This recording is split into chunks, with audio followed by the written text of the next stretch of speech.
ওরে দিল মগো মামার বাড়ি সেটাই বুবু দিছে পারি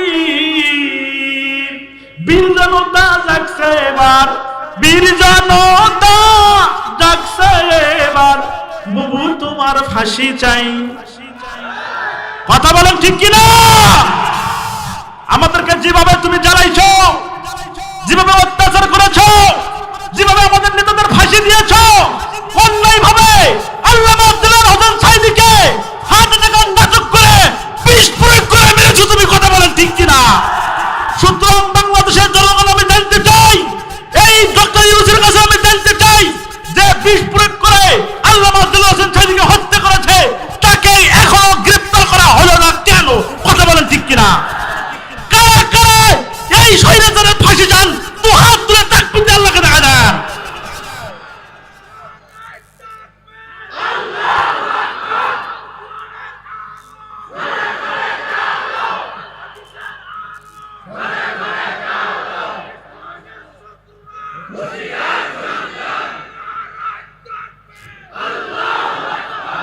ভাইরা যখন তাকে দিনের দাওয়াত দিল আলেমরা যখন তার কাছে যায় যে আপনি ইসলাম গ্রহণ করেন আল্লাহকে মানেন তার হাবিবকে মানেন বাদশাহ সাজ্জাদ বলে এগুলো মানে আমার লাভ কি বলল যে আপনি যদি এগুলো মানতে পারেন তাহলে জান্নাত পাবেন না হলে জাহান্নামে চলে যাবেন বলল যদি জান্নাতের মধ্যে কি কি পাওয়া যাবে একটু জোরে বলেন না মারহাবা একটু জোরে বলেন না মারহাবা জান্নাতের মধ্যে কি কি পাওয়া যাবে বলল জান্নাতের মধ্যে পাওয়া যাবে হলো নারী নারীর মধ্যে আমাদের আকর্ষণ আছে না নাই একটু জোরে বলেন না আছে না নাই বলল কি রকম নারী পাওয়া যাবে বললেন নারী পাওয়া যাবে এমন হবে তার মাথাটা থাকবে চিকন বুকটা থাকবে উঁচা আর পিছনটা থাকবে একটু চওড়া এইরকম সুন্দর সুন্দর রমণী জান্নাতের ময়দানে পাওয়া যাবে একটু চিৎকার মেরে বলেন না সুবহানাল্লাহ আমার ভাইরা যুবকেরা তরুণরা শোনো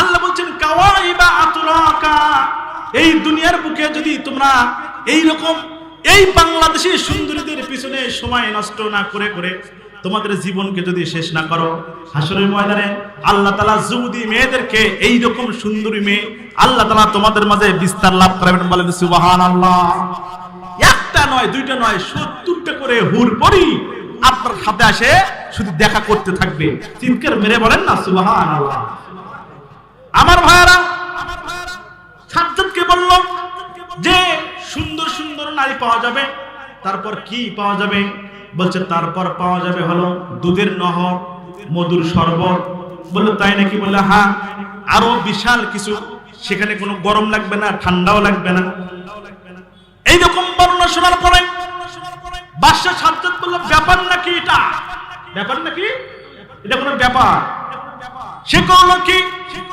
ওই এলাকার যত লোক ছিল সবাইকে বলল আজ থেকে কারো বাড়িতে কোনো মধু রাখা যাবে না কারো গাভীর দুধ কেউ খাইতে পারবে না সবগুলো আমাকে এখানে পাঠিয়ে দাও লোকজন লাগাই দিল জান্নাত বানানোর ব্যবস্থা করলো একটু জোরে বলেন না নাউজুবিল্লাহ জান্নাত বানানোর ব্যবস্থা করলো কিন্তু জান্নাত হয়ে গেল সুন্দরী কচি কচি মেয়েগুলো নিয়ে এসে জান্নাতের ভিতরে ঢুকাইলো একটু জোরে বলেন না নাউজুবিল্লাহ জান্নাতে যখন ঢুকাইলো ঢুকুন যখন শেষ এবার জান্নাতে চলে যাবে দুনিয়ার জান্নাতে প্রবেশ করবে ইতিমধ্যেই আল্লাহ তাআলা অর্ডার করলেন যাও ওই বাদশা সাজ্জাদের রূহটা আমার কাছে নিয়ে আসো একটু চিৎকার মেরে বলেন আল্লাহু আকবার আজরাইল এসে ঘোড়ার সামনে খাড়া হয়েছে ঘোড়ার সামনে খাড়ার পরে ওই বাদশা সাজ্জাদ বলছে তুমি কে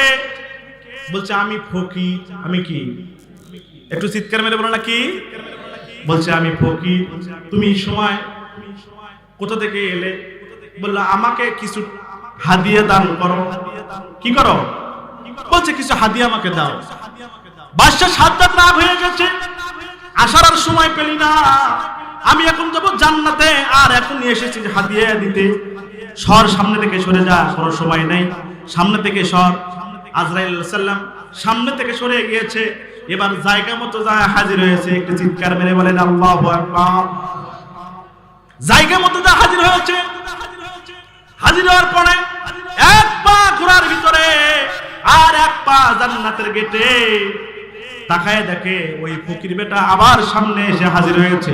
একটু চিৎকার মেরে বলেন না আল্লাহু আকবার। ডাকতে বলছে, বেটা তোকে কোন থেকে তাড়াই দিলাম, আবার এখানে এসেছিস? তার মানে বললো যে ভাই আমার একটু কথা শোনেন। বললো কি কথা? বললো আমি বা ভিক্ষে নেওয়ার জন্য আসি নাই। বললো কি নেওয়ার জন্য এসেছো? বললো এবার নিতে এসেছি তোমার জানটা। একটু চিৎকার মেরে বলেন আল্লাহু আকবার। বাদশা সাজ্জাদ ভয় পেয়ে গেছে। বলো কি তুমি? বললা হ্যাঁ আমি আজরাইল, 1 মিনিট কোনো ছাড় হবে না। বলল সামান্য একটু সময় দাও, শুধু জান্নাতে যাব আর আসবো।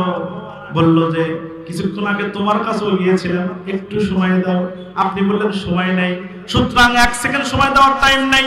আল্লাহ বলেছে তোর 1 পা ঘোড়ার উপরে থাকবে আর 1 পা জান্নাতের গেটে থাকবে। এই অবস্থায় তোর উঠে নিয়ে যা, তোকে নাস্তা নাবুদ করে দেওয়া লাগবে। চিৎকার মেরে বলেন আল্লাহু আকবার। আমার ভাইয়েরা, এখান থেকে শিক্ষা নেয় বাংলাদেশের স্বৈর শাসক 17 বছর মানুষদেরকে জ্বালাইছে। কথা বলেন ঠিক কিনা? আমাদের বাড়িতে ঘুমাতে দেয় নাই, মানুষের গোল ঘরে গিয়েছি, জঙ্গলের ভিতরে গিয়েছি, জমির ভিতরে যা মশারি টাঙ্গা টাঙ্গা রাত্রে যাপন করেছি। বাচ্চা অসুস্থ, মেয়ে অসুস্থ, বিবি অসুস্থ, কারো দেখাশোনা করতে পারি নাই। আমার ভাইয়েরা, আল্লাহর কাছে চিৎকার করে দুহাত তুলে কেঁদেছি আর বলেছি আল্লাহ আমাদের কি শান্তি আসবে না? আমাদের কি শান্তি আসবে না? আল্লাহর কাছে ডাক দিয়েছি রব্বুল আলামিন জানি না কার দোয়া কবুল করেছে। আল্লাহ তাআলা বলেন 17 বছর ক্ষমতায় ছিলি, 15 বছর রাজত্ব করেছি। এই 15 বছরে 45 মিনিট সময় তোকে দেওয়া হবে না। ফ্রিজের মাছ ফ্রিজেই থাকবে, গোশত ফ্রিজেই থাকবে। এই রকম করে তোকে শরীয়তেরই কায়দায় দেশ থেকে পালানো লাগবে। কথা বলেন ঠিক কিনা? আমার ভাইয়েরা, সেই জন্য আপনাদের সামনে বলবো, এই স্বৈরাচার 15 বছর 17 বছর আমাদের চালাইছে। আল্লাহ তাআলা বলেন অহংকার করিস না, অহংকার করলে নাস্তা নাবুদ করে তোকে দেশ থেকে বিতাড়িত করতে আমার 1 মিনিট সময় লাগবে না। কথা বলেন ঠিক কিনা? সুতরাং বন্ধুগণ আমার, এই জন্য অহংকার করা যাবে না। অহংকার যারা করে আল্লাহ বলে আমি ধরি না, আর ধরলে কিন্তু নাস্তা নাবুদ করে ছাড়ি। চিৎকার মেরে বলেন আল্লাহু আকবার। আমার বুবু খাইছে ধরা, এবার তোমার রক্ষা নাই। হাসিনা নাই দেশে নাই, পালায়া গেছে ইন্ডিয়া। একটু চিৎকার মেরে বলেন ঠিক কিনা? আমার বুবু খাইছে ধরা, এবার তোমার রক্ষা নাই। হাসিনা নাই দেশে নাই, পালায়া গেছে ইন্ডিয়ায়। ওরে দিল্লি মগো মামার বাড়ি। আহা, চিৎকার মেরে বলেন ঠিক কিনা? ওরে দিল্লি মগো মামার বাড়ি, সীতাই বুবু দিছে বাড়ি। আপনাদের খারাপ লাগতেছে? খারাপ লাগতেছে? একটু ওরে দিল্লি মগো মামার বাড়ি, সীতাই বুবু দিছে বাড়ি। বীর জনতা জাগছে এবার, বীর জনতা জাগছে এবার, বুবু তোমার ফাঁসি চাই। কথা বলেন ঠিক কিনা? আমাদেরকে যেভাবে তুমি জ্বালাইছো, যেভাবে অত্যাচার করেছো, যেভাবে আমাদের নেতাদের ফাঁসি দিয়েছো, অন্যায় ভাবে আল্লামা দিলওয়ার হোসেন সাঈদীকে হার্ট অ্যাটাক নাটক করে বিষ প্রয়োগ করে মেরেছো তুমি। কথা বলেন ঠিক কিনা? সুতরাং বাংলাদেশের জনগণ আমি জানতে চাই, এই ডক্টর ইউনূসের কাছে আমি জানতে চাই যে বিষ প্রয়োগ করে আল্লামা দিলওয়ার হোসেন সাঈদীকে হত্যা করেছে, তাকে এখনো গ্রেফতার করা হলো না কেন? কথা বলেন ঠিক কিনা? কারা কারা এই স্বৈরাচারের ফাঁসি চান? তো হাত তুলে তাকবীর দিয়ে আল্লাহকে দেখা দেন।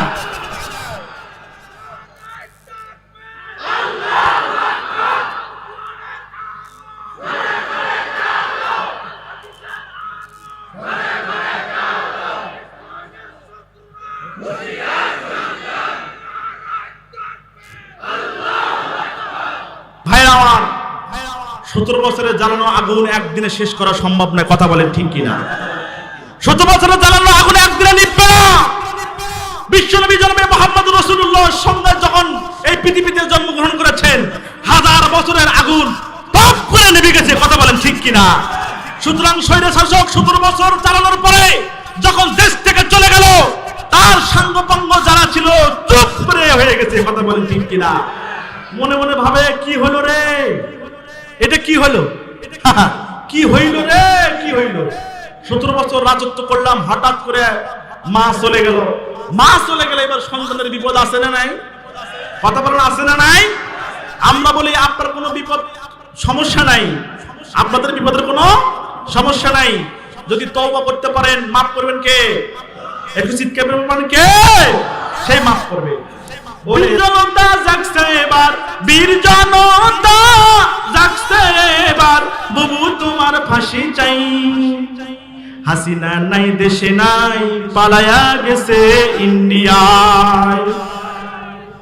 বাবু কোথায় তোমার বাহাদুরি, কোথায় তোমার ছালচাতুরি? কথা বলেন ঠিক কিনা? কথা বলেন ঠিক কিনা?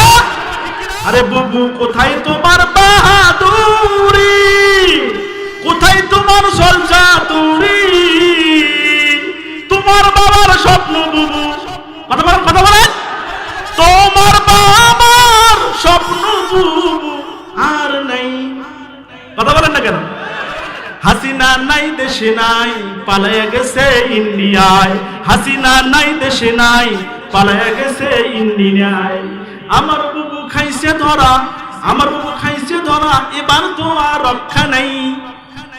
হাসিনা নাই দেশে নাই, পালাইয়া গেছে ইন্ডিয়ায়। কথা বলেন ঠিক কিনা আমার ভাইরা? সুতরাং অহংকার যদি কেউ করে, পতন করতে আল্লাহর কি কোনো টাইমের দরকার আছে? কথা বলেন দরকার আছে? সুতরাং অহংকার হলো হাসিনা যাওয়ার 1 নম্বর কারণ। 1 নম্বর কারণ কি? অহংকার।